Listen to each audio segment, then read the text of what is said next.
Masha, une fillette russe, se sentait seule et découragée dans son école.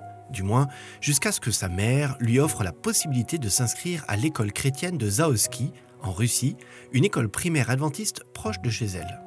Masha hésita d'abord, puis finit par accepter, espérant prendre un nouveau départ dans la vie. Mais bien que cette école et ses élèves soient accueillants, Masha se sentait encore seule. Du moins, jusqu'à ce qu'une camarade de classe s'assoie près d'elle au moment du déjeuner et lui propose d'être son amie. Une autre fillette lui parla aussi de l'amour de Jésus. Masha fut surprise de la gentillesse témoignée par ses nouvelles amies. Masha trouva un lieu de consolation dans un endroit tranquille où elle répandit son cœur devant Dieu.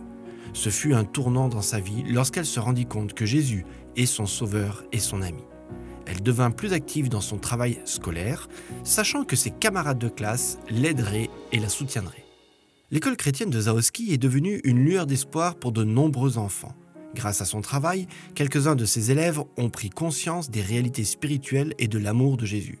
Cette école s'est beaucoup développée depuis ses humbles commencements, avec plus de 200 élèves et de grands bâtiments. Sa réputation l'a précédée et les habitants des alentours souhaitent y inscrire leurs enfants pour qu'ils reçoivent une éducation chrétienne. Cependant, ce succès lance aussi un nouveau défi, celui de l'espace disponible. L'école ne peut accepter de nouveaux enfants à moins de s'agrandir. De nombreuses personnes désirent donner à leurs enfants une éducation chrétienne, mais ne peuvent le faire pour l'instant. Dieu œuvre au travers de l'Église de manière multiple, pour être en bénédiction à l'humanité et promouvoir la connaissance de lui-même. Les écoles adventistes, les professeurs consacrés et leurs élèves sont seulement quelques exemples des moyens utilisés par Dieu pour être en bénédiction à ceux qui ne le connaissent pas encore.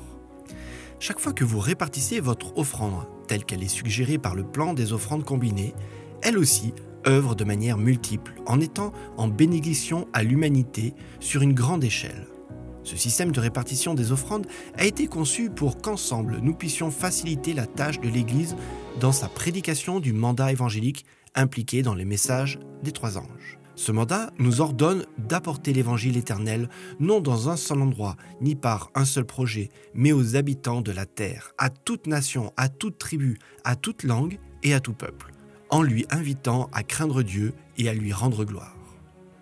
Chaque fois que ce système de répartition est suivi, les projets missionnaires de votre église locale sont soutenus financièrement. Et les initiatives missionnaires régionales et internationales, telles que les écoles, les hôpitaux, les cliniques et autres institutions et ministères qui amènent les âmes à Jésus, seront aussi financées. Lorsque nous avons la mission à cœur et lorsque, dans la confiance mutuelle, nous mettons les ressources de Dieu en commun, les apportons à sa maison du trésor et les répartissons tels que c'est suggéré par le plan des offrandes combinées, nous pouvons faire plus, mieux, aller plus loin et plus vite. Puissions-nous mettre nos désirs à la dernière place et Dieu à la première.